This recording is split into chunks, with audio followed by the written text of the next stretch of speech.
Afrique du Sud, le dernier bilan des inondations s'élève à 443 morts. En Afrique du Sud, le dernier bilan officiel des tragiques inondations, principalement dans la région de Durban, sur la côte est, fait état ce dimanche 17 avril de 443 morts. Le nombre de morts s'élève désormais à 443, a déclaré, ce dimanche 17 avril, le ministre de la province du KwaZulu-Natal, Silzi Kalala, lors d'une conférence de presse. 63 personnes sont toujours portées disparues. Le ciel presque sans pluie dimanche 17 avril 2022 semblait offrir un peu de répit à l'Afrique du Sud, dont la côte est a été frappée par des inondations qui ont fait 443 morts, selon un nouveau bilan, des dizaines de personnes étant encore portées disparues. La plupart des victimes ont été enregistrées dans la région de Durban, ville portuaire de 3,5 millions d'habitants dans le KwaZulu-Natal, KZN, ouverte sur l'océan Indien et où s'abattent depuis une semaine de fortes précipitations provoquant crues et glissements de terrain meurtriers. Le nombre de morts s'élève désormais à 443, a déclaré le ministre de la province, Silzi Kalala, lors d'une conférence de presse. Quelques 63 personnes sont toujours portées disparues.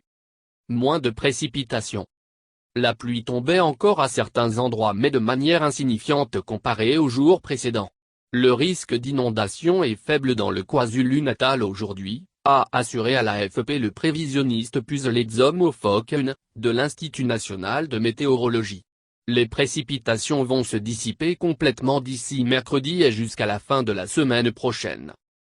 Ces derniers jours, ministres et chefs traditionnels, le roi Zulu Mzulu et le président Cyril Ramaphosa, qui a reporté un voyage à l'étranger, se sont rendus sur le terrain pour évaluer l'étendue des dégâts et épauler les personnes endeuillées.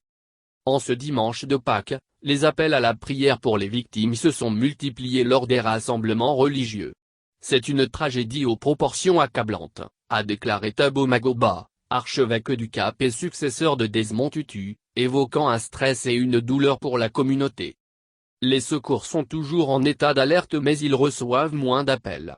Le nombre de cas liés aux inondations a diminué, a déclaré à l'AFP Robert Mkanzi, qui fait partie des secours. Près de 340 représentants des services sociaux ont été déployés pour apporter un soutien psychologique dans les zones impactées.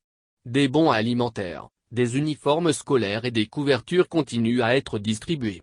Plus de 250 écoles ont été touchées. Près de 4000 maisons rasées, plus de 13500 endommagées. De nombreux hôpitaux, fortement sollicités pour des blessés, ont été dégradés. Les autorités s'attendent à des centaines de millions d'euros de dommages. La région avait déjà connu des destructions massives en juillet lors d'une vague inédite d'émeutes et de pillages.